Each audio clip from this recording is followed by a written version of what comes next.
சாயி நமோ நமக. ஸ்ரீ சாயி நமோ நமக.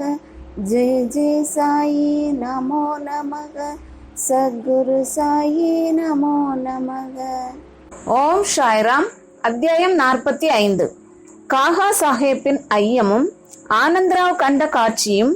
மரப்பலகை பாபாவின் படுக்கையானது பகத்தினுடையது அல்ல. முன்னுரை. முந்தைய 3 அத்தியாயங்களில் பாபாவின் மறைவை குறித்து நாம் விவரித்தோம். அவரது நிலையற்ற ஸ்தூல உருவம் நமது காட்சியிலிருந்து மறைந்ததில் ஐயமில்லை. ஆனால் அவரது அழிவற்ற சூட்சும உருவம் எப்போதும் வாழ்கிறது. அவரது வாழ்நாளில் நடைபெற்ற லீலைகள் இன்றும் பெருமளவில் சொல்லப்பட்டு வருகின்றன. அவர் மறைந்த பின்னரும் அவரது புதியதான லீலைகள் நடைபெற்றன. இன்றளவும் தொடர்ந்து நடைபெற்று வருகின்றன. இவை பாபா எப்போதும் வாழ்ந்து கொண்டு இருக்கிறார் என்பதையும், அவர் தம் பக்தர்களுக்கு முன்னை போலவே உதவி கொண்டிருக்கிறார் என்பதையும் தெளிவாக்குகிறது. பாபாவின் வாழ்நாளில் அவரது தொடர்பை பெற்றவர்கள் மிக அதிர்ஷ்டசாலிகளே. ஆனால் அவர்களில் எவராவது இவ்வுலக பற்றையும் இன்பங்களின் மேல் விருப்பத்தையும் விடாமல் கடவுள் மேல் உள்ளத்தை திருப்பவில்லை என்றால் அது அவர்களது துரதிர்ஷ்டமே ஆகும். அப்போதும் இப்போதும் தேவை என்னவென்றால் பாபாவின் பால் முழுமனதான பக்தியே. நமது புலன்கள், உறுப்புகள், மனம் யாவும் பாபாவை வழிபடுவதில் ஒருங்கிணைந்து அவருக்கு சேவை புரிய வேண்டும். வழிபாட்டில் சில உறுப்புகளை மட்டும் ஈடுபடுத்தி மற்றவற்றை வேறு பக்கம் செலுத்துவது பயனற்றது. வழிபாடு, தியானம் போன்றவை மனப்பூர்வமாகவும் ஆத்மார்த்தமாகவும் செயல்பட வேண்டும். கற்புரு மாதர் தம் கணவரிடம் கொண்டிருக்கும் அன்பு சீடன் குருவிடம் கொண்டிருக்கும் அன்புடன் சில சமயம் ஒப்பிடப்படுகிறது. எனினும் முன்னது குருபக்தியை விட மிக தாழ்வானபடியால் இரண்டையும் ஒப்பிட இயலாது. தந்தையோ தாயோ சகோதரனோ அல்லது வேறு எந்த உறவினரோ நம் வாழ்க்கையின் லட்சியத்தை அடைய உதவிக்கு வர மாட்டார்கள். நாமே திட்டமிட்டு கொண்டு ஆன்ம உணர்வு பெறும் பாதையில் வழி நடக்க வேண்டும். உண்மைக்கும் மாயைக்கும் இடையில் பேதம் கண்டு இகபர இன்பங்களையும் பொருட்களையும் துறந்து புலன்களையும் மனதையும் அடக்கி முக்தியை அடைவதில் மட்டுமே விருப்பம் உள்ளவர்களாக இருக்க வேண்டும். மற்றவர்களை சார்ந்திருப்பதற்கு பதிலாக நம்மிடமே நமக்கு பூரண நம்பிக்கை வேண்டும். வேதங்கள் உணர பயிற்சி செய்ய தொடங்கும் போது உலகம் ஒரு மாயை என்றும் நிலையற்றது என்றும் அறிந்து கொள்வதால் உலக ஆசைகள் மீதான பற்று குறைந்து முடிவில் பற்றற்ற நிலையை பெறுகிறோம். பிரம்மம் என்பது நமது குருவை தவிர வேறல்ல என்றும் அவரே முழு நிச்சய நிலையில் நாம் காணும் அண்ட சராசரங்களிலும் வியாபித்து ஆட்கொண்டிருப்பதையும் உணர்ந்து அவரை எல்லா உயிர்களிடத்திலும் கண்டு வணங்க தொடங்குகிறோம். இதுவே கூட்டு பிரார்த்தனை அல்லது வழிபாடு ஆகும். இவ்விதம் குருவாகிய பிரம்மத்தை மனமுருகி வழிபடும் போது நாம் அவர்களுடன் ஒன்றி ஆன்ம உணர்வை பெறுகிறோம். சுருக்கமாக, குருவின் நாமத்தை எப்போதும் ஸ்மரணம் செய்து கொண்டு இருப்பதும் அவரை தியானிப்பதும் எல்லா ஜீவராசிகளிலும் அவரை காணச் செய்து நம்மீது அழியாத பேரின்பத்தை சொரிகிறது. பின்வரும் கதை இதனை விளக்குகிறது. காகா சாஹேப்பின் ஐயமும் ஆனந்தராவ் கண்ட காட்சியும். ஏக்நாத்தின் நூல்களான ஸ்ரீமத் பாகவதம், பாவர்த்த ராமாயணம் இரண்டையும் காகா சாஹேப் தீட்சித்தை தினந்தோறும் வாசிக்க சொல்லி சாய்பாபா உத்தரவிட்டார் என்பது நன்றாக தெரிந்த விஷயம். காகா சாஹேப் தீட்சித் பாபா உயிருடன் இருக்கும் போதும் அவர் மறைந்த பின்பும் இதனை பின்பற்றினார். பம்பாய் சௌபாத்தியில் உள்ள காகா மகாஜனியின் வீட்டில் ஒரு நாள் காலை காகா சாஹேப் தீட்சித் ஏக்நாத்தின் பாகவதத்தை வாசித்துக் கொண்டிருந்தார். ஷாமா என்றழைக்கப்படும் மாதவ்ராவ் தேஷ்பாண்டேயும் காகா மகாஜனியும் புத்தகத்தின் 2வது அத்தியாயத்தில் 11ஆம் காண்டம் படிக்கப்பட்டதை கவனத்துடன் கேட்டனர். அதில் ரிஷப குடும்பத்தை சேர்ந்த 9 சித்தர்கள் அல்லது நாதர்கள் என்றழைக்கப்பட்ட கவி, ஹரி, அந்தரிக்ஷா, பிரபு, பிப்பலாயன், அவிர்ஹோத்ரா, திரிமில், சமஸ், கரபாஜன் முதலியோர் பாகவத தர்மத்தை ஜனகராஜனுக்கு உபதேசித்தார்கள். ஜனகர் 9 நாதர்களையும் மிக மிக முக்கியமான கேள்விகளை கேட்டார். அதற்கு அவர்கள் ஒவ்வொருவரும் திருப்திகரமான முறையில் பதிலளித்தார்கள். முதல்வரான கவி பாகவத தர்மம் என்றால் என்ன என்று விவரித்தார். ஹரி பக்தனின் குணநலன்களை விளக்கினார். மாயை என்றால் என்ன என்பதை அந்தரிக்ஷா விளக்கினார். மாயையை எவ்வாறு கடப்பதென்பதை பிரபுத்தா விளக்கினார். பரபிரம்மம் என்பதை பிப்பலாயன் விவரித்தார். கர்மத்தை பற்றி அவிர்ஹோத்ரர் விளக்கினார்.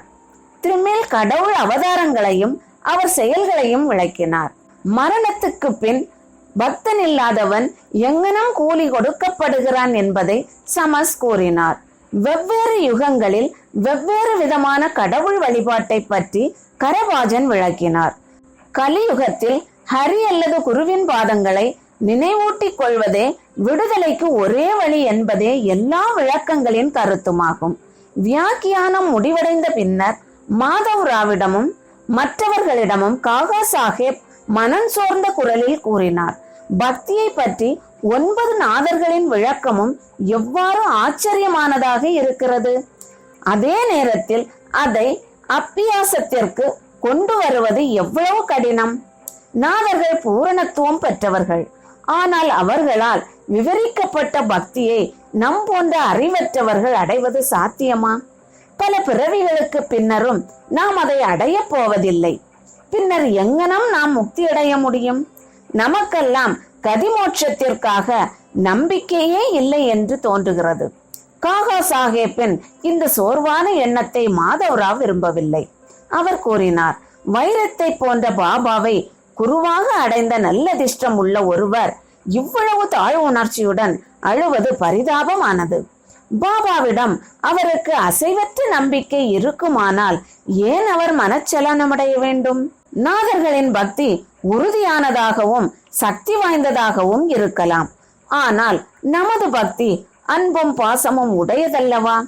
ஹரியனுடைய அல்லது குருவினுடைய பெயரை ஸ்மரணம் செய்து கொண்டிருப்பதே நமக்கு முக்தியை அளிக்கும் என்று பாபா நமக்கு ஆணித்தரமாக கூறவில்லையா? பின் பயத்துக்கும் கவலைக்கும் ஏது காரணம்? மாதவ்ராவின் விளக்கத்தால் காகா சாஹிப் தீஷித் திருப்தி அடையவில்லை. அன்று முழுவதும் அவர் நாதர்களின் சிறந்த பக்தி உணர்வை போல் தாமும் எவ்விதம் பெறுவது என்ற சிந்தனையிலும் எண்ணத்திலும் கவலையாகவும் மன அமைதியற்றும் இருந்தார். அடுத்த நாள் காலை பின்வரும் அற்புதம் நிகழ்ந்தது. ஆனந்தராவ் பாகடே என்ற ஒரு பெருந்தகை மாதவ்ராவை தேடி அங்கு வந்தார். பாகவத பாராயணம் அப்போது நடந்து கொண்டிருந்தது. பாகடே மாதவ்ராவின் அருகில் அமர்ந்து எதையோ அவரிடம் முணுமுணுத்தார். அவர் தாம் கண்ட தெய்வீக காட்சியை மெல்லிய குரலில் கூறிக்கொண்டிருந்தார். பாராயணத்துக்கு அவரது முணுமுணுப்பு சிறிது இடையூறாக இருந்ததால் காகா சாஹேப் படிப்பதை நிறுத்திவிட்டு மாதவ்ராவை விஷயம் என்னவென்று கேட்டார். மாதவ்ராவ், நேற்று உங்கள் சந்தேகத்தை எழுப்பினீர்கள். இப்போது அதற்கு விளக்கம் கிடைத்திருக்கிறது. பக்தியின் காப்பாற்றும் குணாதிசயத்தையும் குருவின் பாதங்களை வணங்குதல், வழிபடுதல் ஆகிய ஆர்வம் மட்டுமே போதும் என்று பாபா கனவின் மூலம் பாகடை அவர்களுக்கு காண்பித்ததை கேளுங்கள் என கூறினார். எல்லோரும், குறிப்பாக காகா சாஹேப் தீஷித் அக்கனவு காட்சியை கேட்க ஆர்வம் கொண்டவர்களாக இருந்தனர். அவர்களது யோசனையின் பேரில் பாகடே தமது காட்சியை பின்வருமாறு வர்ணிக்க தொடங்கினார். ஆழமான கடலில் இடுப்பளவு நீரில் நான் நின்று கொண்டிருந்தேன். திடீரென்று அங்கு சாய்பாபாவை கண்டேன்.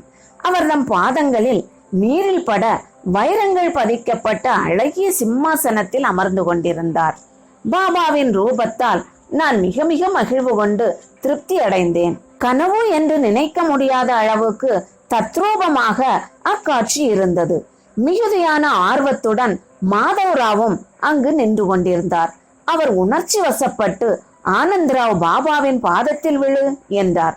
நானும் அங்கனமே செய்ய விரும்புகிறேன். ஆனால் அவரது பாதங்கள் தண்ணீரில் இருக்கின்றன. எங்கனம் எனது சிரசை அவற்றின் மேல் வைக்க முடியும்? நான் இயலாதவனாக இருக்கிறேன் என்று நான் கூறினேன். இதை கேட்டு பாபாவிடம் அவர் கூறினார், ஓ தேவா, நீரில் இருக்கும் தங்கள் பாதங்களை வெளியே எடுத்துக் கொள்ளுங்கள். உடனே பாபா தமது பாதங்களை எடுத்துக்கொண்டார். தாமதமின்றி நான் அவைகளை பற்றி கொண்டு வணங்கினேன். இதை கண்டு பாபா என்னை ஆசீர்வதித்து, இப்போது போ, உனது நன்மையை நீ பெறுவாய். பயத்துக்கோ கவலைக்கோ காரணமில்லை. எனது ஷாமாவுக்கு பட்டுக்கரை வேஷ்டி ஒன்றை கொடு, நீ நன்மை அடைவாய் என்றார். பாபா கனவிலிட்ட ஆணைக்கேற்ப பாகடே ஒரு வேஷ்டி கொணர்ந்து அதை மாதவராவிடம் கொடுக்கும்படி காகா சாஹேப் தீட்சித்தை வேண்டிக் கொண்டார். ஆனால் பாபா அதனை ஏற்றுக்கொள்வதற்கேற்ற ஏதாவது ஒரு குறிப்பு அல்லது யோசனை கூறினாலன்றி தாம் அதை ஏற்றுக்கொள்ள போவதில்லை என்று மாதவராவ் கூறிவிட்டார். சிறிது விவாதத்திற்கு பின் காகா சாஹேப் திருவுள சீட்டு போட தீர்மானித்தார். ஐயப்பாடுள்ள எல்லா விஷயங்களிலும் திருவுள சீட்டு போட்டு பொறுக்கி எடுக்கப்பட்ட சீட்டில் கண்டுள்ளபடி நடப்பது காகா சாஹேப்பின் நிரந்தரமான வழக்கமாகும். இந்த குறிப்பிட்ட விஷயத்தில் ஏற்றுக்கொள்ள தள்ளிவிட என்று 2 சீட்டுகளில் எழுதப்பட்டு பாபாவின் படத்தின் அடியில் வைக்கப்பட்டு ஒரு குழந்தையால் ஒரு சீட்டு எடுக்கும்படி கேட்கப்பட்டது. ஏற்றுக்கொள்ள என்ற சீட்டே குழந்தையால் எடுக்கப்பட்டு வேஷ்டியும் மாதவராவிடம் கொடுக்கப்பட்டு அவரால் ஏற்றுக்கொள்ளப்பட்டது. இவ்விஷயமாக ஆனந்தராவ் மாதவராவ் இருவருமே திருப்தி அடைந்தனர். காகா சாஹேப்பின் பிரச்சனை தீர்ந்தது. மற்ற ஞானிகளின் மொழிகளுக்கு மரியாதை கொடுக்க இக்கதை நம்மை ஊக்குவிக்கிறது. அதே சமயம் நமது அன்னையிடம் முழு நம்பிக்கை கொண்டு அவரது அறிவுரைகளின்படி நடக்கவும் கோருகிறது.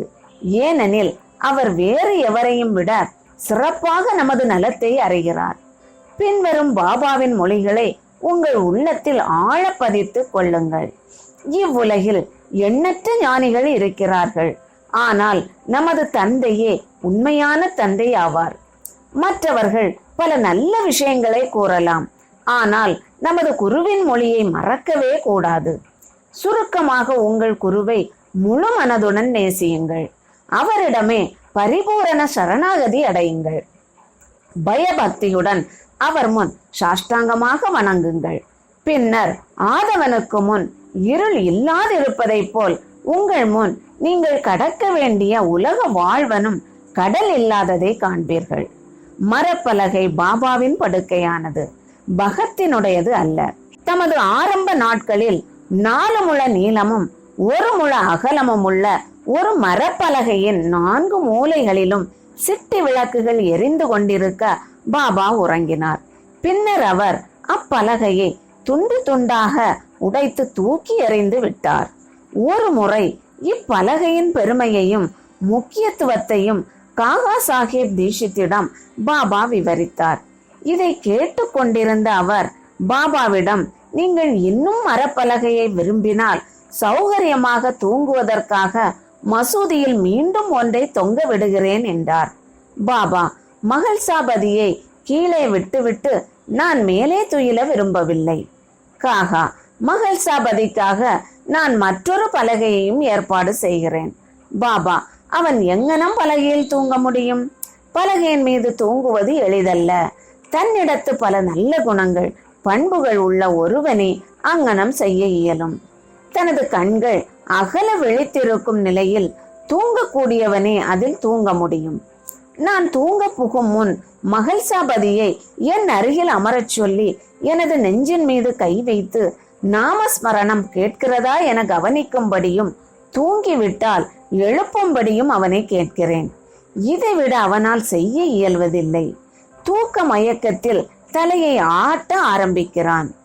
எனது நெஞ்சில் அவனது கை ஒரு கல்லை போல் கனப்பதை உணர்ந்து நான் ஓ பகத் என்று கூவும்போது அவன் அசைந்து கண்விழிக்கிறான். தரையின் மீதே சரியாக அமர முடியாமலும் தூங்க முடியாமலும் தடுமாறுபவனாகவும் தனது ஆசனம் நிலையுறுதியாக இல்லாதவனும் தூக்கத்திற்கு அடிமையானவனுமான அவன் உயரத்தில் உள்ள பலகையில் எவ்விதம் தூங்க இயலும்?